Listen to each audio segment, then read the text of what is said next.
years ago, I was outside playing with my friends. An animator was playing too. And while we were hiding from the person who was it, she introduced me to junior youth group. So I asked my parents. They said they agreed that it was a great idea. I joined and here I am. My first animator, she came to my door and my dad answered the door and she was telling him about the program, and my dad told me, Esther, you might as well join since you're not involved with the community. So I was like, okay, I will. So I went to it and ever since then I never looked back.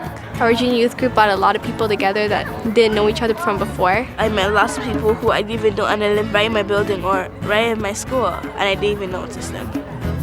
It's a great place to make new friends. I made friends with him and his brother. I started coming over to his house. Yeah, we like it because we get to do different activities and we get to interact with other people in our community.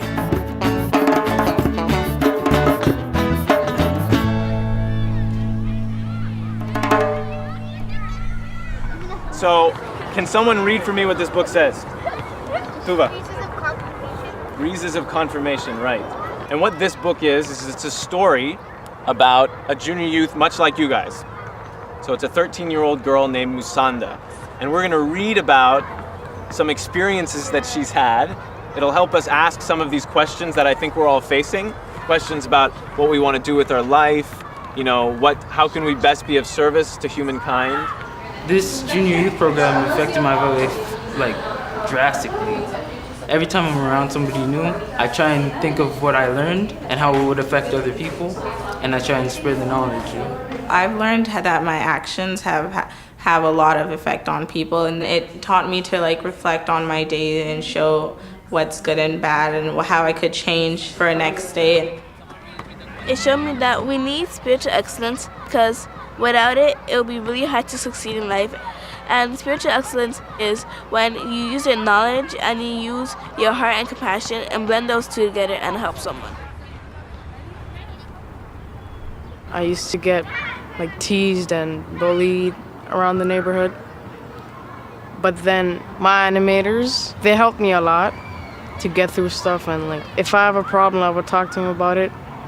Now, nothing really happens, and when I graduate junior youth, I will become an animator and just give back what I got. Sometimes that's hard, to explain how we're feeling, right? Or even what we're thinking, okay? So one of the things that we're trying to do in this group is to develop our capacity to be able to find those words. There's some moments where you want to say something, but you really can't express it. So this group really helps you because it tells you how you can express your feelings.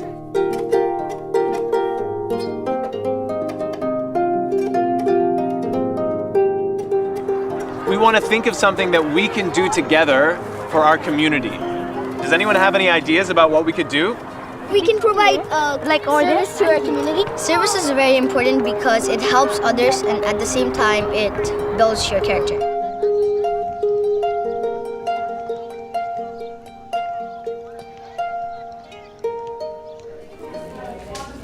The junior youth group that I'm animating in, we just did a service project.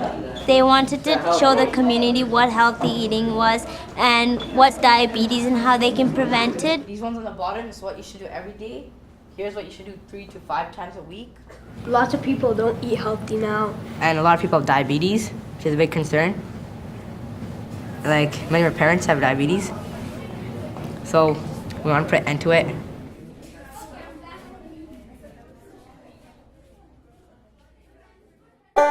I've been in this program for about 6 years now. I've done all the books and I've done a few Ruhi books, and now I'm animating my own junior youth group right now. I like working so much with junior youth because I can see myself in them, how I was when I was younger, and I knew how I grew up to be. They might even be better.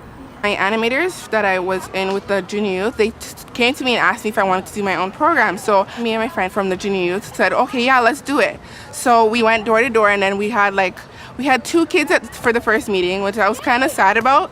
But then the next meeting, we had 12. So I was like, yes, the 2 became 12. So something must have happened to those 2 kids.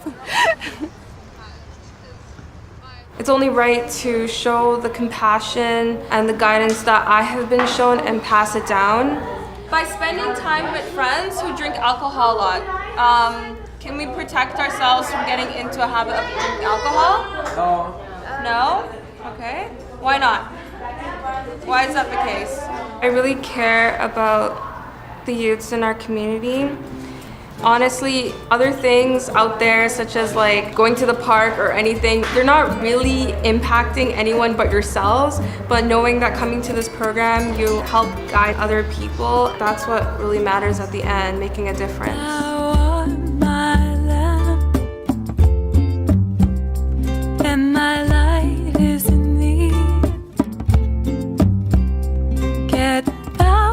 Society says that we're kids and we can't really do much, and we think of ourselves as heroes and role models because we can do a lot if we put our mind to it.